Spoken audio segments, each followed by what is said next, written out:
So how do you transfer large PDF to the iPad? Let's get started. If you're new to this channel, make sure you subscribe and you're not going to miss anything important.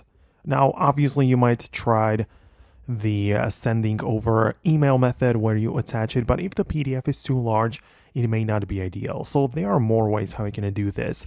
Personally, I prefer using some sort of storage device.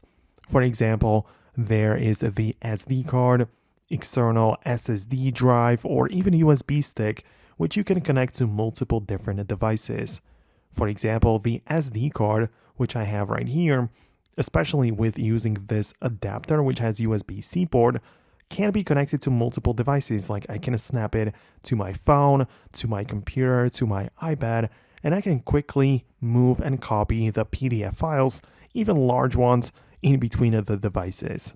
So if I just copy it on my the SD card right here, I can then connect it to my iPad, again through this like dongle and USB-C connector, and the storage is going to appear inside of the Files app.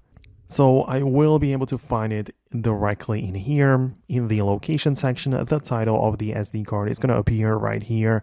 And you can see that I have the ability to browse the files.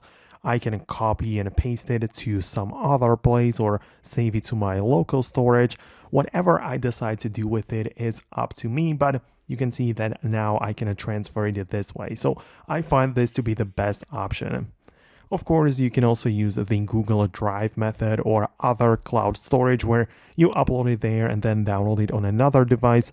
That would work, but yeah, it uses internet. It's a different process. So that's it from me. Let me know what you think about that below in the comments. Most definitely subscribe and stay tuned for more, and I'll catch you later.